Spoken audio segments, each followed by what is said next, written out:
Bismillahirrahmanirrahim. Assalamualaikum warahmatullahi wabarakatuh.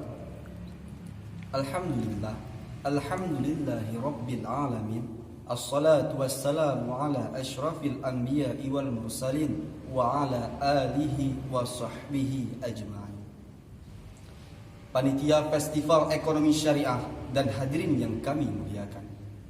Dunia semakin hari semakin cantik dan molek, dihiasi oleh perkembangan sains dan teknologi yang begitu canggih dan menarik. Akan tetapi, permasalahan-permasalahan di setiap lini kehidupan, termasuk di dalamnya mengenai kemiskinan, malah membuat otak menjadi rumet, mumet, lagi jelimet.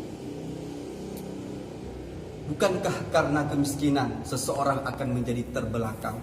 Bukankah karena miskin seseorang tidak akan mampu melanjutkan pendidikannya, maka lalu ia menjadi bodoh?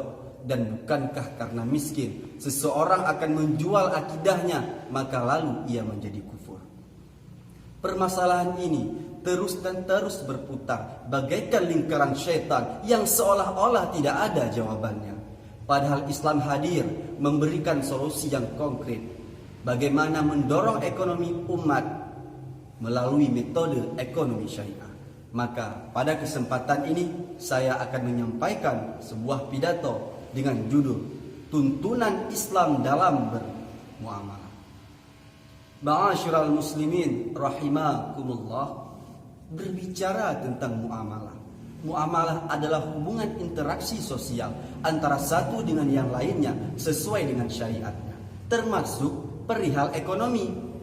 Dalam dunia ekonomi kita ketahui bahwa ada 3 tingkatan ekonomi. Yang pertama ialah sistem ekonomi sosialisme, di mana pada sistem ini pemerintahlah yang mengelola ekonomi tersebut. Yang kedua ialah sistem ekonomi kapitalis, sistem ekonomi yang sangat keji lagi buruk, di mana sistem ini memberikan jarak antara yang kaya dengan yang miskin. Bahkan kerap sekali para penanam modal tersebut melakukan eksploitasi demi keuntungannya pribadi.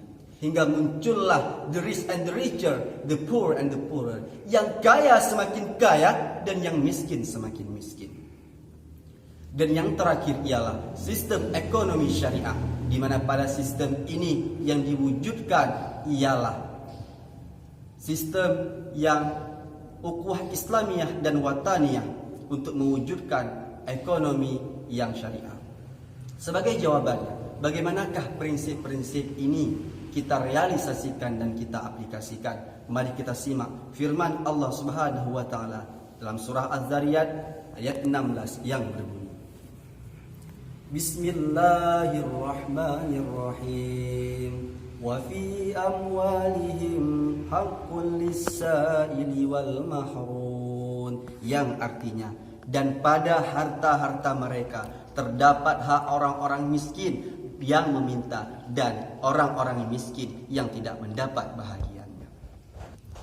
Generasi muslim harapan bangsa dan seagama, dari ayat tersebut Allah dengan jelas dan tegas mengisyaratkan kepada kita bahwa pemberdayaan ekonomi yaitu memproyeksikan keuntungan umat, kesejahteraan bersama, bukan sistem ekonomi yang monopoli dan oligopoli ataupun sistem-sistem ekonomi yang membuat keuntungan pribadi. Maka tidak jadi penasaran lagi jika hari ini umat Islam tenggelam dalam garis-garis kemiskinan. Ki Haji Syekh Zarkasi mengatakan, selain hal-hal tersebut yang membuat ekonomi Islam tertinggal dan juga tenggelam, ialah dikarenakan masyarakat Islam masih berpikir kolot dan cenderung kepada agraris, sehingga mereka tertinggal daripada ekonomi tersebut. Padahal dunia bisnis hadir kepada orang-orang yang kreatif, yang mampu berkompetisi dengan yang lainnya.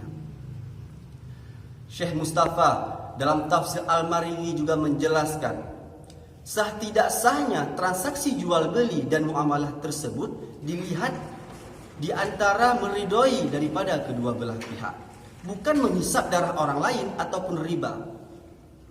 Kaum muslimin rahimakumullah, maka daripada penjelasan tersebut dapat kita tarik kesimpulan ialah muamalah yang dimaksud ialah muamalah yang di dalamnya terkandung mudarabah, musyarakah dan murakhabah, di mana pada saat ini alhamdulillahnya Nanggroe Aceh Darussalam telah mengaplikasikan prinsip-prinsip tersebut dengan hadirnya bank-bank ekonomi syariah Islam yang akan membantu perkembangan dan pendorongan ekonomi umat Islam.